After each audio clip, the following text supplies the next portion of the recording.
Welcome to the Menopause and Cancer podcast, where we speak with cancer patients, survivors, and incredible experts in their fields to help us find solutions to our symptoms and ideas to improve our health. I'm your host, Dania Binnington, and today's episode might be a little bit controversial. You've probably heard it everywhere lately. Get more protein, from social media to supermarkets to new books being released about high protein products and ranges, and everything about high protein is everywhere. But is more always better, especially for those of us navigating life after cancer diagnosis and going through the menopause? That's my question. So that's what we want to talk about today on this podcast episode. I am joined by the brilliant nutritionist Julie Webb, who's worked with cancer patients for decades. She's been on the show before. The last time she came and talked about the Mediterranean diet, we've run out of time. We couldn't talk about protein and healthy fats in detail. So that's what we want to unpack today. And is this protein obsession that seems to be raving about out there, is it really what we also need to tune into, or is this focusing us into the wrong directions? Who needs more protein? When might we need more protein? Is the protein amount the same for cancer survivors to normal menopausal women? What about when we're going through active cancer treatment or recovering from surgery? Is there a difference? That's what we really want to tap into today. And also how to balance your protein with your healthy fats and fiber, and why is that important? And why is the Mediterranean way of eating maybe a really good sort of structural part to include when we talk about protein? Anyway, if you've ever been confused about diet advice out there, especially when it comes to the current high protein craze, I think this episode is going to answer a lot of questions for you. And please do stay tuned right to the end, where I've got a very exciting new challenge announcing that is free for everyone, anywhere in the world, whoever you are, to take part in to boost your overall health. Anyway, let's welcome Julie onto the show now. Oh, Julie, it's so lovely that we're back here together. How are you today? I am very well, thank you. It's lovely to be back. We have just sort of really had a lovely conversation about feeling very privileged that we know what impact our work has, because people email us, people tell us. We had the lovely Emily on the podcast who said meeting you at one of our events has changed her life and improved her menopause experiences by lots. And it's amazing to do that. And at the same time, you just said to me, people just need so much more reassurance than you sometimes think. Can you tell me a bit more about that? Yeah, I do think for every client like Emily who goes away and implements it, I still think there's just as many who go away and struggle. Either struggle to remember everything, still feel confused, still need reassurance. And even when I think I've made it really clear, I still think I just could do more. Yeah. I think diet is probably so complex because we all have such a different starting point when we come to this conversation, don't we? Yeah. Everyone eats so differently. We have different cultures. That is a different sort of aspect of how and what and when we eat. I think so often, and so often diet it's just so emotional. It feels completely out of control for us sometimes, and it feels impossible. I think that's what's quite hard for people. Yeah, we're all from a different starting point, and then if you add in that layer of still some confusion about what we should be doing, I think we end up sometimes doing nothing, because that is easier. Yeah. And I remember coming to you after years of having changed my diet, and also learning from you and other experts and dietitians and oncology sort of dietitians in America. And I was still saying to you, but how exactly should we be eating for our hot flushes or our bone health? And it takes such a long time to really understand that an overall balanced and healthy way of eating will help you with many of your symptoms. And you had to be very patient with me too, right? And so I understand that people have all of those many different questions. There were a few things we didn't get round to discussing on our last live podcast. So we were joined by 40 people with this great conversation. And at the end, people said, what about protein? What about fats? And I really want to talk to you about it because it is so confusing. A new book is just out at the moment called Healthy High Protein by Dr. Rupi, I think. And lots more people are talking about protein again. Let's talk about protein in the context of a cancer survivor, but also for those who are in the menopause. Mm-hmm. How much protein should we be eating? And let's really take our time here. Okay, so the first thing I want to do away with in general is these phrases of high or low. Okay. Because what happens is they're kind of meaningless unless we know what high actually is for us and what low actually is for us. They become quite subjective. So I think what I really want to do is make it clear. For me, I've said it before that nutrition is not judgment. It's about whether it's sufficient. And that's what we need to aim for. So when it comes to protein, we don't need high protein. We don't want high protein. And we don't want low protein. We need it to be sufficient for us and our stage of life. And at the moment on social media, there are so many mixed messages.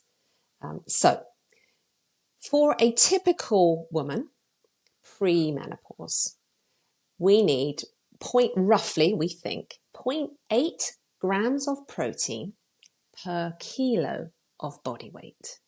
Okay, so what that looks like and so what we roughly think is it's 45 to sort of 50 grams of protein a day. And I'll show you what that is in a moment. So for a typical woman who is, between 8 and 11 stone, it's 40 to 55 grams. And that is very, very easy to achieve. But what I'm always seeing in clinic in food diaries is if you eat a normal diet, I should say that's easy to achieve. But when we start eliminating lots of foods because we have theories that they are bad for certain things, that's when I see it getting skewed and usually deficient. Okay. So if you wanted to eat, let's say it's 50 grams of protein a day.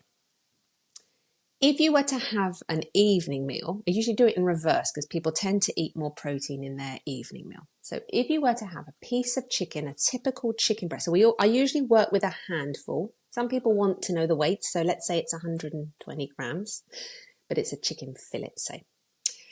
That would be 30 grams easily. And then you get a little bit from the carb. You get a little bit maybe from the spinach. If you've got mushrooms with it or something, or green beans, you're going to get a little bit. But generally, easy to do that in a dinner. Okay? So that would mean in your breakfast and your lunch, you only need to find 20 grams of protein, which should be really easy, 10 in each meal. But let's say, for example, you have porridge for breakfast and you make it with oat milk because you think that dairy is not good for you, or maybe you're intolerant. You're going to get about 4 grams from your oats.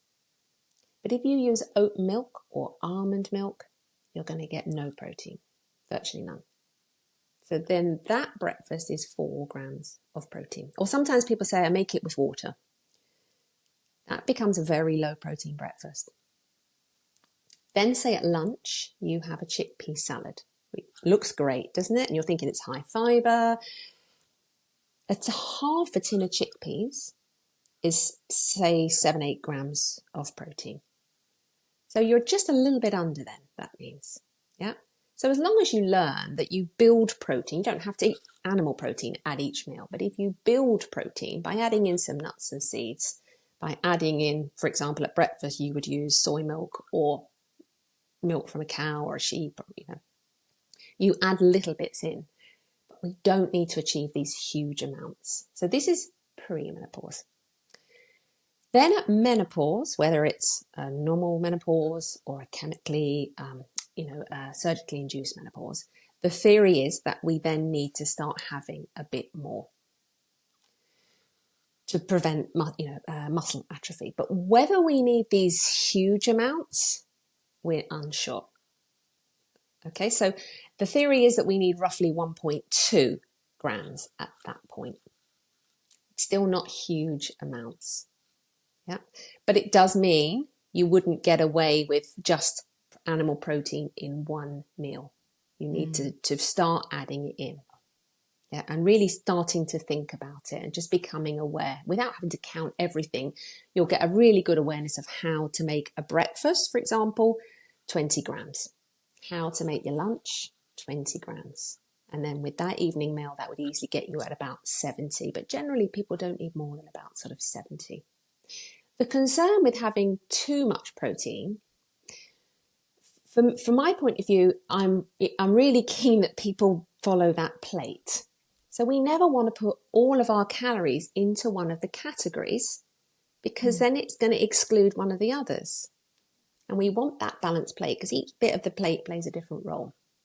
So and if anyone is interested in that plate, we're going to get them to listen back to our previous podcast that we did, because people found that so helpful when you really want to know about the whole plate and everything. So I'm going to link to that previous diet podcast in the show notes. Mm-hmm. Okay, carry on. and also, if we put too much emphasis on protein, you can easily become fibre deficient because you don't get fibre in chicken and meat and fish and eggs. So we always want to take a step back and think about that big picture and how we're feeding all of us. So we're not just feeding our muscles, we're feeding our bones and we're feeding our microbiome. So we have to do everything within those kind of 2,000 calories. But we also don't need those excessive amounts. And the concern for me, for people that have had cancer, is when we start to really increase our animal protein, we know that there is a possibility we are increasing our IGF-1, which we know is linked to cancer. So we don't want to have really high levels of IGF-1. And what's that IGF-1? So that's a growth hormone, insulin-like growth factor. But that's more likely to increase with animal protein. So I'm really happy for people to have some animal protein in the diet and at moderate amounts, at moderate meaning one of your meals, maybe two of your meals at that kind of 70 grams-ish, that should be fine. But these levels that people are trying to achieve, by having 150 grams of protein, I'm not sure we've studied what that would do.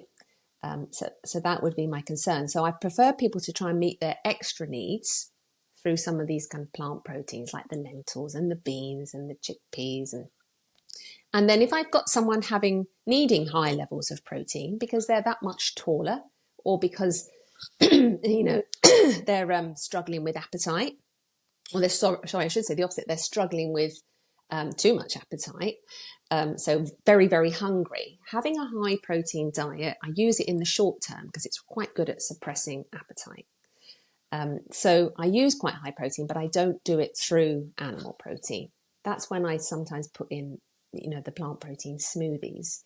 And that's really, really good at just, curbing those hunger cravings, but without the concern that you might be raising IGF-1. And of course, the animal protein is so much more expensive as well. When we looked together before at the World Cancer Research Fund, I think it explained that cancer patients going through active cancer treatment and recovery should also have a little bit more protein. Could we? Yes, thank you. So yes, in the run-up to any surgery or treatment, I would go higher. So I'd be thinking more 1.4 grams, 1.6 grams per kilo of body weight. And of course, then you have the problem that if you're in the middle of treatment, you might not have any appetite, or you might have appetite, but it's not always for chicken, meat and fish. And that's when I do do find that the smoothies, with a bit of protein powder can be really, really helpful. But in general, there has been such a hype about protein. And if you just believed what everyone and every influencer and now even every exercise specialist on Instagram wants to tell you, all you need to do is lift weights and eat more protein. Where has that come from, do you think? Or is it just one of those sort of like fads everyone is now suddenly attracted to? Because many people say it's actually, we're all deficient, or many of us are much more deficient in fibre than ever in protein. And maybe this is where we should direct our efforts. What do you think? I think we're deficient in a lot of things.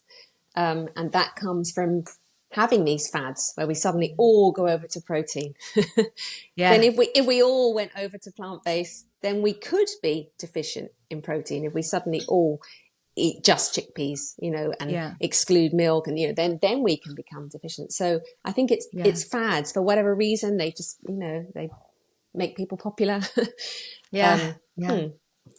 So a book, for example, then called Healthy High Protein. That's a great way to advertise a need that so many people think, that's what I need. I need high amounts of protein. Okay, I get it. So, but it's also it's marketing. So in a presentation the other day, I had an example of a miso soup. It was a very well known brand, and it was just those little sachets, and it said on the front, high protein, a high protein food. This little sachet was going to be 2 grams of protein. Wow. Now, if I didn't know better, I would think I'm having a high protein food here with my lunch. Yeah. No, 2 grams is nothing. No. Yeah. Okay, so we can't be fooled. We don't want to have too much. We don't want to have too little. We just want to have enough for us. And I know, and everyone can do that, right? So it's my kilogram weight times, what did you say, 1.2? Because I'm postmenopausal. So I would, 1.2. And it also is going to depend on the person and your history and your physique. If you haven't got any signs of muscle atrophy, then you probably don't need higher levels. It depends on your starting point. But I have another handout that I can give you that has typical serving sizes of protein. How much protein per serve? Yeah. So when you talked about the chicken earlier, is that cooked chicken or raw chicken? I never do the difference because then it starts getting really complicated. Because then you're really counting, and I don't want people to do that too much. Okay. Yeah. So it's just that's the raw weight. But if it's cooked, comes cooked, I wouldn't be getting it on the scales afterwards. Yeah. So is it possible to get enough adequate amount of protein if someone was on a vegan diet? Absolutely. Yeah. But probably not if they're aiming for the 1.6 grams just through food. There is a limit to how many sort of chickpeas a person can eat, because and it also then is going to depend on the person and what their microbiome is doing. That level of protein through plant foods can be quite uncomfortable on the gut if you're not used to it. Then you need to add in things like tofu, but the trouble is sometimes I will meet vegans that don't like some of those foods. Someone that's going, not vegans, but someone's going plant-based. And then they're like, well, I don't really like that. So you have a bowl of pasta with a tomato sauce for dinner, and it's just going to be a very low protein dinner, insufficient protein dinner. I think one of the things when we talk about protein in the cancer survivors aspect, I'm always immediately quite drawn to it. If I eat all of this protein, when is too much? So we know processed food, we should avoid processed foods and processed meat in particular. So all of the salamis and hams and all of those things. But in terms of meat, where are the guidance? What is the guidance there? When is too much? So in terms of red meat, the amount is for the raw weight is 525 to 750 grams a week. And if you put that into your hand, your chicken breast, for example, how much is that? So that's red meat. So 120. So a packet of minced beef, for example. I think a packet which is 500 grams would serve 4. Most people would agree that would serve 4. So you're going to get a quarter of that is 125 grams, and that is going to be 25 grams of protein. You're probably going to have that with some rice or some pasta or some potato, little handful. That's going to be another 4, for example. There you go. Your dinner's 30 grams. So that's easy. If you are a meat eater, one of your meals to get 30 grams is really easy. But of course, if you are suddenly needing, because you're going to go through surgery, you're going to need those higher levels, you are looking at having another meat meal, realistically, or a fish meal. And that's when it can be quite hard because people start to feel uncomfortable. doing that. Yeah. But there And aren't any concerns at those levels if you're having the one sort of 1.4, 1.6. But these much higher levels, I would be long term. Because don't forget, the 3 weeks before surgery and afterwards, it's not long. You've got to think, that's a short term need. But in terms of long term, those much higher levels, that's different. But in the short term, that's not going to harm you. so actually, red meat isn't a worry at all when we think about the protein for about those numbers that you said, about 500 to 700 grams a week. It is not an issue. So, yeah. And then when we talk about protein, we also need to talk about things like, there are so many great people out there on Instagram, for example, they say, this breakfast has 30 grams of protein. Like, do we need 30 grams of protein if we're eating protein throughout the week or throughout the day, It depends. Usually the answer is always, it depends. Many women find if they have a high protein breakfast, their whole day goes better. And that was definitely the case with Emily. She won't mind me saying that. We went in with a high protein breakfast. It stabilized her appetite and her blood sugar for the rest of the day. And I think psychologically then when you start off well, we usually think, great, today's going well with my diet, and you kind of build momentum then. Yes, yeah. So can we talk about what that could look like a little bit? Because you're so good at sort of demonstrating what that could look like on our plate or in our breakfast bowls. Because I'm not going to have that chicken in the morning, or my lentils, or my pulses, or my chickpeas, and all of that. So say I eat dairy and I like yogurt. What would a nice, like, higher or like good adequate amount breakfast look like?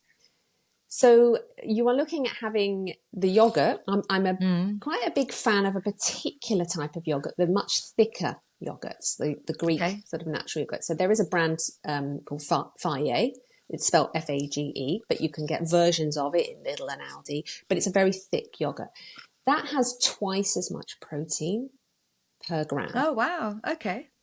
So I always suggest people use that because usually sometimes people don't want as much volume at breakfast. Some people want loads, some people don't want as much. And what happens is people are having fruit, they put a little spoon of yogurt on, they sprinkle a little bit of chia, and it sounds like all the right ingredients are there, and they are, but they're not going to be in enough volume. So with that thick yogurt, 100 grams is 10 grams of protein.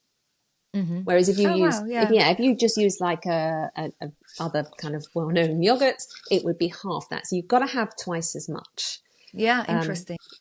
So that's why I like those. So I would often say to people, have 150 grams would be 15 grams of protein. Add in a handful of seeds, which is roughly 4 or 5 grams of protein. You've got a 20-gram breakfast. Nice. Yeah, I like that. Because you don't want yogurt every day, do you? Some people just say, I can't do that every single day. So you might have eggs on toast. Yeah. But it's 2 eggs because an egg is roughly 6, depending on the size of the egg, 6 to 7 grams of protein. So you're looking at 2. That would be, say, 14. Something like a sourdough toast, a decent slice of that would be 4, 5 as well. All of a sudden, we've got a 20-gram breakfast.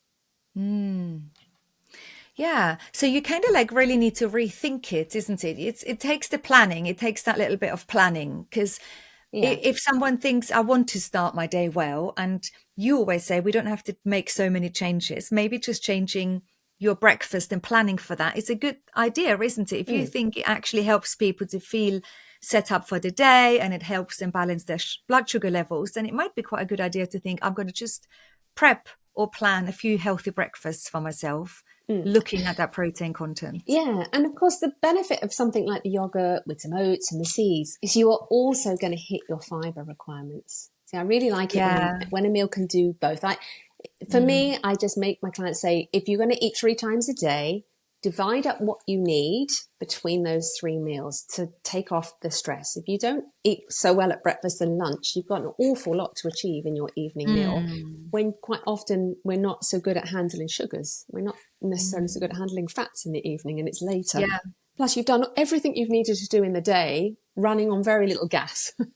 And then you suddenly put this big meal in. So the other thing I should say is we think we can only absorb about 30 grams of protein in one go.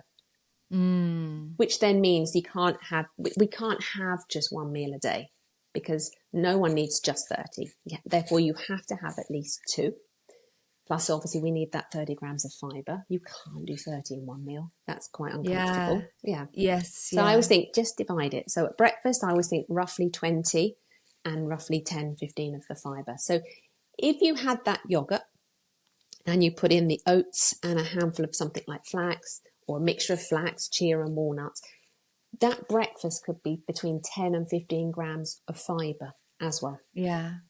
So to me, I think that's just a wonderful way to start the day. I think Yes. psychologically even, you're like, wow, I'm feeding this body of mine really, really well. Put some berries in there as well. You've got Lovely. your, the cleansing half, you've got your antioxidants, your vitamin, so it's just a really nice way to start the day. But also it's going to keep your blood sugar nice. You're not going to spike from that. So you're going to have a nice rise. You're going to come down slowly. So you're going to have a really comfortable morning.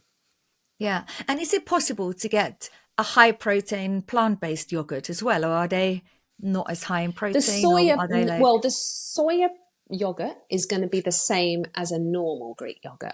I'm not aware of one of the thicker ones. No. Okay. Yeah. So yeah, these coconut yogurts, for example, there's no protein.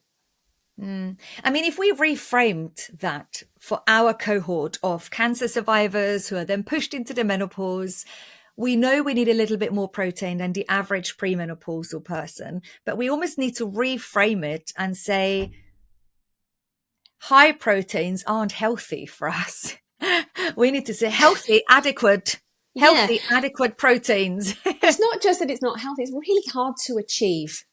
Really hard, and we don't need this 2 grams, because so many clients that I see are really focusing on the high protein without doing the exercise. So you've got to do the weight bearing exercise as well as enough protein. So I think quite often when people are struggling to change their diet for many reasons, partly because we just get into habits. Food is something that's got to give us a lot of pleasure as well. Yeah. So often when someone is more plant-based or just has a certain way of eating, then I say, leave all your meals exactly as they are. If you don't want chicken at dinner, or you don't want, you can eat exactly as you are, and then add a little protein smoothie in, a plant-based smoothie in, to top you up, because you can easily do another 30 grams of protein, and then you can leave all the other meals the same. Yeah. But I think it actually just highlights that when we are focusing on something, we can't focus on too many things at the same time. I think most of us have busy lives. We are all doing many things in one day, and you can't focus on 20 different things in your diet. So I think it's been very clever for people to say, focus on more protein, because that's what people can focus on. And we know what we focus on expands, right? So suddenly you're going to look at the little miso packet and it says high protein, and you go, oh, I'll have that. And you're not going to have the time to really look at the little ingredients and how much actually you're absorbing. So yeah, it's really But that's why I like the Mediterranean diet. If you focus on that plate, it's just tick, tick, tick, tick, tick, done. That's rather than excluding everything else and saying, I'm just going to have a lot of protein. Yeah, it's episode 147 in which we talk about how to eat and what's on your plate. And that has been so well received by so many people. So please do go back and listen to it. It's been amazing. Can we spend a few minutes just talking about fats? Because as soon as you talk about protein, I'm like, is this all high in fat? What is too much? Should we have high fats? Because they kind of go hand in hand a little bit. So let's dive in. Right. So what we know to be the best diet going forwards after menopause is to have a diet that is sufficient in all your nutrients. It's that Mediterranean diet and it is relatively low fat. But of course, what does that mean? So it's kind of around 75 grams of 75 grams of fat a day. Now, you might be thinking, I have no idea what that is. No Scooby-Doo, I have no idea. No. So when we think about the plate, what I say, that last little section, I think it's in orange, it's kind of 1 to 2 tablespoons of fat. And what I want people to do is look at their meal and just get into that little habit of going, what on this plate is giving me fat? That's the first thing. Always make sure there is some kind of a fat on that plate. And that's important because some of your nutrients are fat soluble. Yeah. So you can't go completely fat free. You're going to be missing the vitamins K, A, D, and E. So you have to have some fats there. And also the fats are satiating. So they help to fill us up. And also they're going to be quite a large number of calories so that we don't then have to eat those calories elsewhere, as in too much protein or too many carbs that could then spike blood sugar. So that's why we always want to even out our calories. Yeah. So they have different types of fat. Okay, and that's to do with their chemical structure, which I won't go into detail on. But what we know is that the different fats play different roles. So we have two categories to begin with. We have saturated fat and unsaturated fat. The saturated fats have always been considered to be linked to cardiovascular disease. There's obviously a lot of people online disputing that. I think the safest thing to do is to stick within the guidelines for now of kind of 18 to 20 grams of saturated fat a day. If you are following the Mediterranean diet, that's very, very easy to achieve. You don't really need to think about that. You're only going to go over that if you start having lots of things like macaroni cheese, lots of ice cream, fish pie. A really creamy fish pie, for example, could easily be 20 grams of saturated fat. A big pizza could tip you into that. But otherwise, most people shouldn't go over that 20 grams, just naturally. Yeah. So you can have some saturated fat. That's absolutely fine. And there's different types of saturated fat, and not all of them as bad, but we won't go into that. So you can have some of your fats as saturated fat. So let's say at breakfast, you've got eggs on toast. Your fat at that breakfast, a little bit's going to come from the eggs, but it could be from the butter as well. Yeah. Mm-hmm. And that's okay. We don't want to see teeth marks in the butter, but that would be okay. So let's say at breakfast you have toast, a little bit of butter, a couple of teaspoons of butter, and some eggs. That's going to be 16 grams of fat.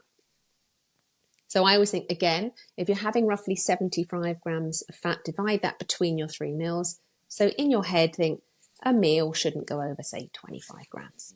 Yeah. Yeah. So that you can see that one's easily. If we then added in an avocado, half an avocado's 15 grams of fat.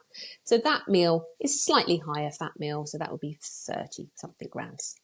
And that's why I often say to people, avocados are a great food, but maybe don't eat the whole avocado. Partly because it's a lot of calories and then it would be a lot of fat. And you don't want to put all your calories into that one food because then you're going to exclude the rest of the plate, so that's one meal. Let's say you're going to have the yogurt, because often people say, do I have to have the fat-free yogurt? No, you don't. You're going to get a little bit of fat from oats, 2 grams in a serving of oats. Berries, say berries on it, that's no fat. If you are going to have the yogurt and you have a normal fat yogurt, at 150 grams is roughly 6 grams of fat. Not very much. That's a full fat one. No. Yeah. I think it's confusing because when you see them at 0%, 2%, 5%, but even at that 5%, it's not much fat in that serving. No. Then you might add your flax on that. That's going to be quite high fat. So that's an ounce of flax or an ounce of walnuts or something, roughly sort of 10, 11 grams of fat. So that breakfast, oats, yogurt, berries, flax, 19 grams of fat. So perfect.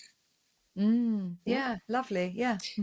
Let's say you want, let's say you want to have milk as well, because you're going to get a little bit of fat from the milk. You might not want the avocados. You're going to have toast, butter, eggs, some milk in a coffee or a latte. Again, even if you use semi-skim milk, 100 mils, you're going to come in at 20 grams of fat. So most typical meals that follow the plate, most of them are going to come in at 20 grams. Now they're your breakfast options. Let's say actually, you know what? It makes really sense that if people eat ultra processed foods and you have the pizza and you have the fish pie in the evening and you have ready meals, it's very easy to go way over the recommended allowance for saturated fats, isn't it? Because they will all have so much more of those fats in their packages. So unless you cook at home, which is going back to cooking for yourself or having home cooked meals, looking at your plate, it is quite easy to go over in sugars, fats and salts and all sorts. Yeah. But if you're going to have that beef option for dinner, so you're going to have a spaghetti bolognese, people always think, oh, it's high in saturated fat, it's inflammatory. No. So if you use the 5% beef fat, that handful, so that's quarter of the packet, and then you have that with some pasta, which is not going to be tiny bit of fat. You might use some olive oil to saute the onion and everything. That's going to be a tablespoon of olive oil, 6 grams of fat. And actually the minced beef is going to be 6. So both of those are 6-7 grams. They're the same. Yeah. And then you might want to put a bit of Parmesan on that, just a couple of tablespoons of Parmesan. Oh, yes. Yum. Right. So I think anyone would say that is a high fat meal. It's 18 grams of fat. Yeah. So you want it to be there, but you just don't want excess. So it's sometimes it's about thinking about portion sizes. That's all. Everything is usually allowed. It's always about ratio and portion sizes. So you're not drowning it in olive oil just because olive oil is good. It's all about moderation, because at the same time you want to keep your calories not limited, but in the right amount. You don't want to overeat. So when we talk about olive oils, for example, do you also suggest that they're the best oils to use? Because again, there is such a big dispute out there of seed oils and olive oils. And I mean, the most amazing experts are having full on social media battles about this. And when you look at their credentials, they're all amazing human beings and so well researched. And they're like having very public sort of disagreements, often very rude, actually. I'm like, very so rude. So is it olive oil and nothing else, or what is it in your opinion? No, I mean, I think it's always good in your store cupboard to have a good quality olive oil, the best you can have. So extra virgin, unfiltered olive oil. That's because that olive oil is going to have the most antioxidants in it.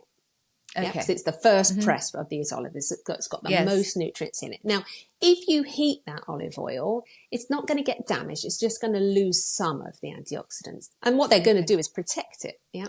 So you'll lose a few, but you can absolutely heat olive oil. But some people will say, I don't like the taste of olive oil with certain dishes. In which case, then I would then say, let's use a rapeseed oil. Yeah. Or a sunflower oil. If you can find a really good quality one.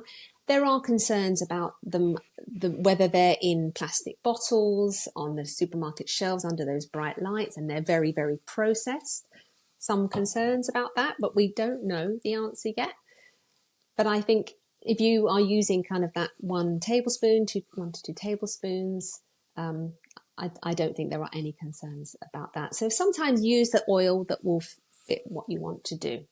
Might be that you're doing. Sorry, if you're going to do a curry, you might want to use a little bit of ghee.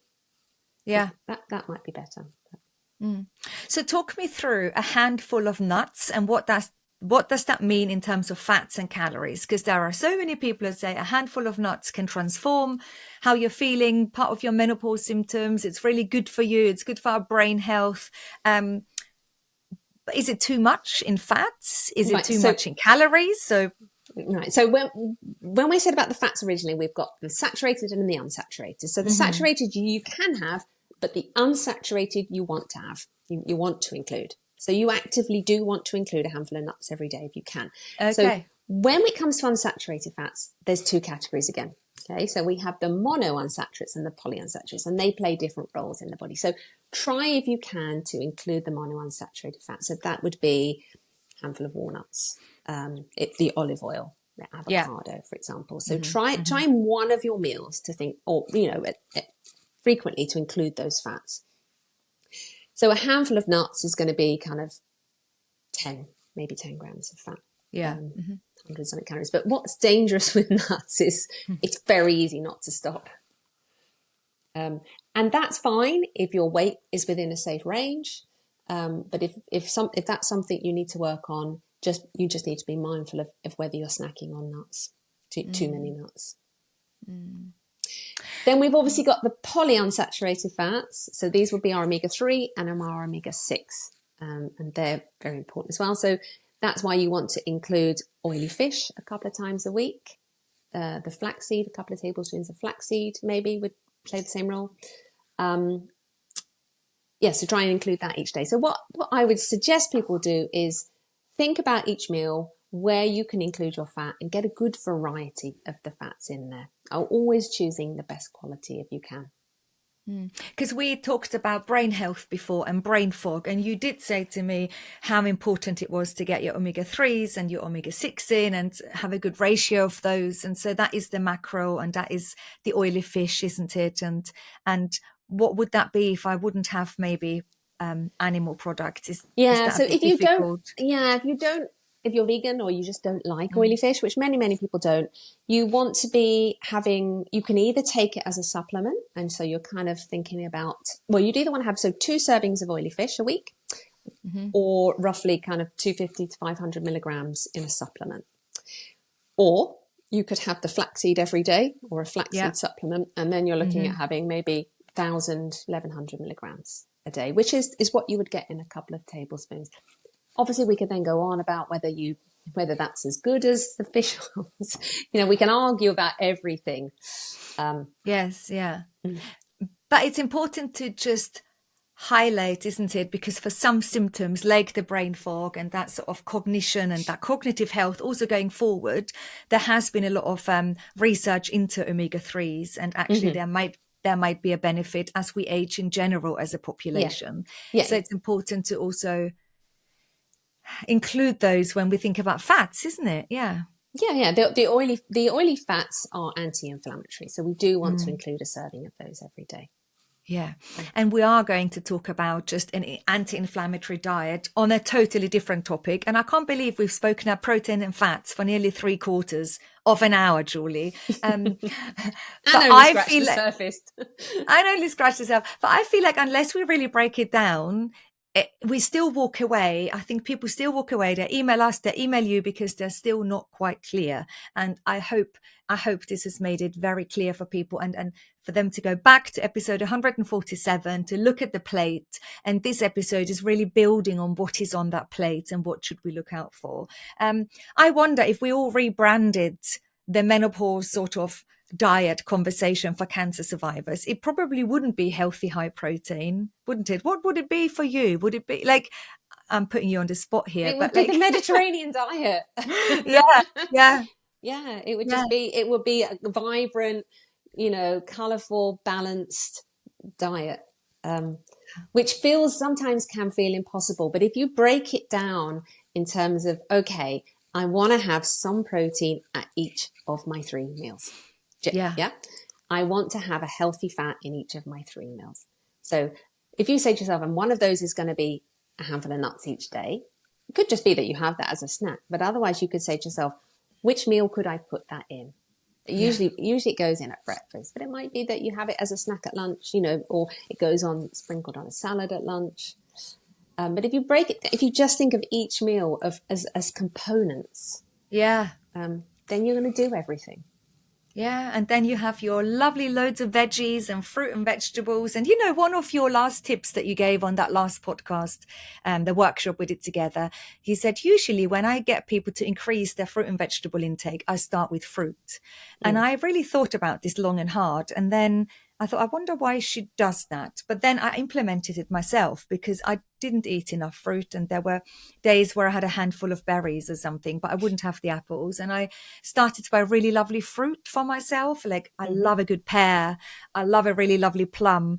And I am putting little bowls of fruit next to my desk every single morning, 3 different ones. And maybe in the past, I would have worried that 3 pieces of fruit, some of them are little, a plum is only a small piece of fruit, or a lovely orange or something.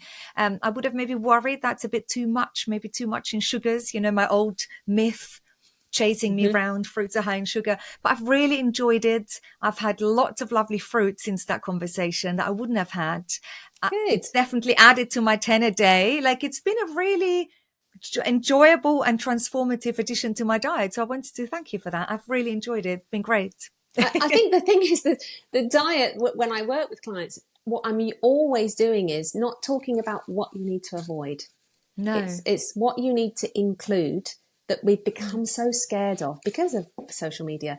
And then what happens is when you add those foods in, not in excess with all of them, but you crowd out some of the other things that we've been doing.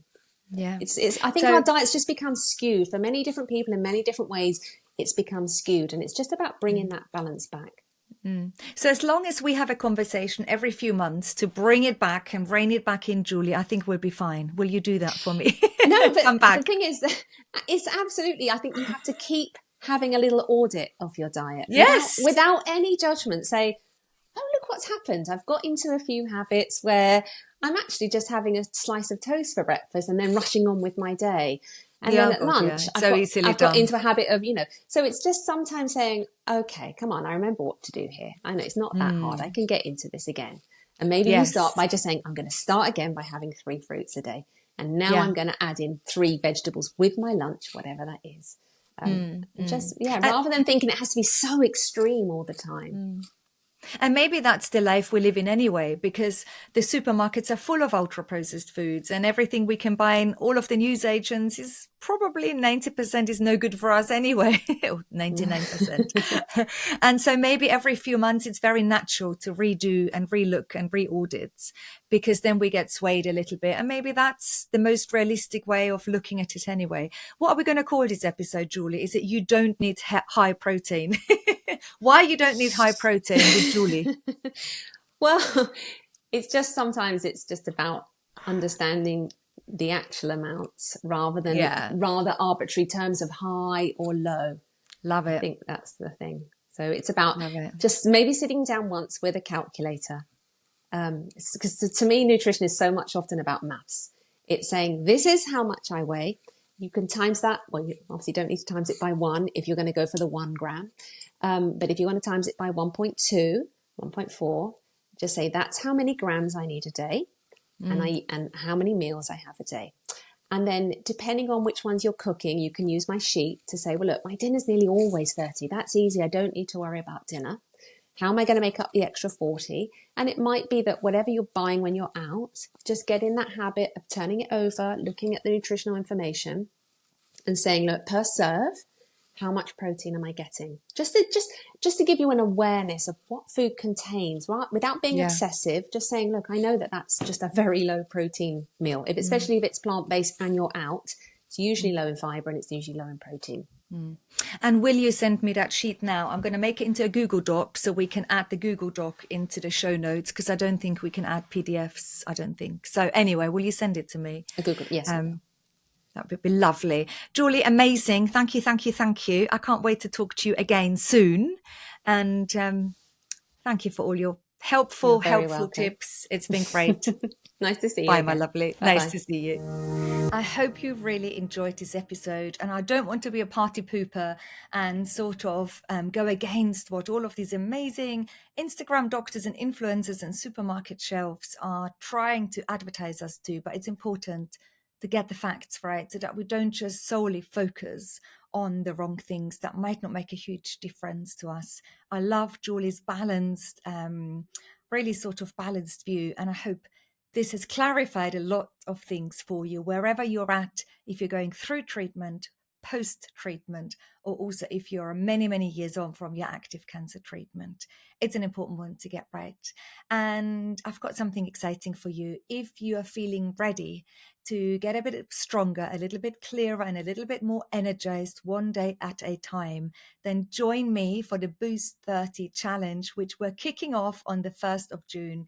It's one of our new initiatives here at Menopause and Cancer, and I want you to join wherever you're in the world, whatever type of cancer you've been diagnosed with, wherever you're at in your treatment, wherever your energy levels are. This challenge is for everyone. It's really simple.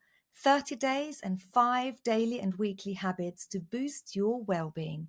Things like moving your body 45 minutes a day, drinking more water, 2 liters a day, eating 30 different plants a week, and also reading 10 to 15 minutes every single day, or ditching the booze. This is a really great challenge that will definitely boost your health, whatever stage you're at. You can do it anytime. We're all going to start it in June, so join us, but you can do it later on in November if you'd like. You can go solo, you can do it with friends, family, you can join us. And it's free for anyone in the world, of course. But if you can donate £10 to us so that we can continue to do our vital work, that would be great. And it will also give you access to surprise boost sessions, live workouts, downloadable checklists, and a whole lot of feel-good vibes straight into your inbox. So I'm going to put the link into the show notes here so that you can join us for the Boost 30 challenge in June, or take it any time you listen to this episode. I'll put the link down here below.